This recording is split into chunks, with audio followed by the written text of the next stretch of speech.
Hi, my name's Ollie and welcome to my YouTube channel where I'm going to be sharing all the things I wish I knew when I was 18 years old. First up is emails.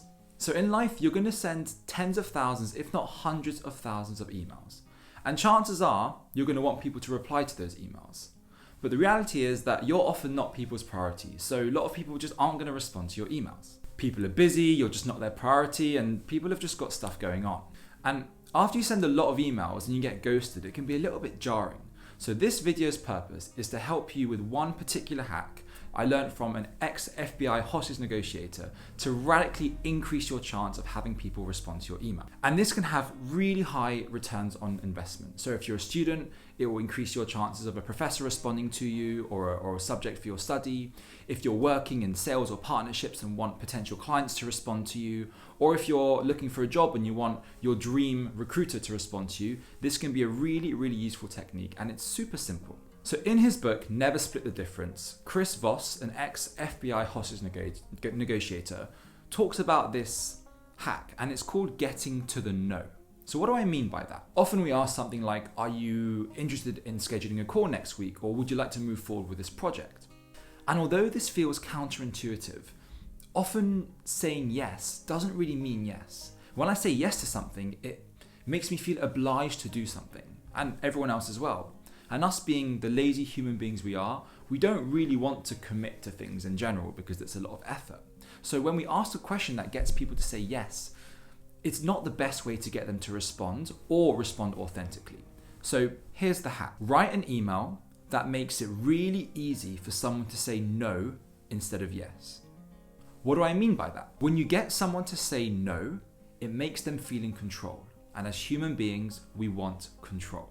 So let's go into some concrete examples. Let's say you've emailed someone to have a meeting next week, it's super important, and it's been a week and they haven't responded to you. You send them a follow-up email saying something like this. Dear so-and-so, I haven't heard back from you. Totally understand that you're busy, so just nudging this back to the top of your inbox. Does sometime next week work? Again, no response for a couple of days. So we email again. Again, they don't respond for a couple of days, so we send another email. Dear so-and-so, I hope this email finds you well. I hate that, by the way, that's another video. Sorry for being a pain, but would you like to chat next week instead? And so it continues. And often it doesn't work because, again, in order for them to respond, we're making them say yes, and yes comes with commitment. And commitment is effort. But what if we tried this instead? Dear so-and-so, sounds like you're super busy. Can I assume that you don't want to move forward with this? Wow, let's just look at that for a moment. If you were to receive that email, wouldn't you feel quite inclined to respond quickly? Actually, I've used this in the past. Let me show you an example. So let's look at this for a moment. So I say to this person, hi, can I assume your students won't be working with us? Again, there was no, I hope this email finds you well and your pets are doing well and that COVID hasn't been too hard on you and your family. None of that BS. I go straight into it. Can I assume that your students won't be working with us? Within a matter of, I can't remember if it was minutes or hours, I instantly get a response. Hey Ollie, sorry for the delayed response. This project seems interesting and abides to our guidelines. How many students do you need?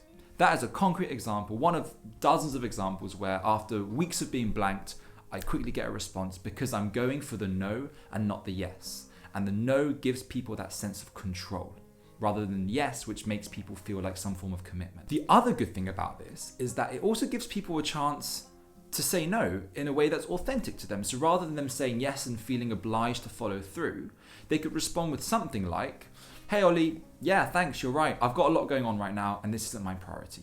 And even if that's happened, that's fine because you've lowered the barriers for them to be honest with you. You've saved them time. You've saved yourself time from having to chase up with them, and that's that. So what are some other examples of this?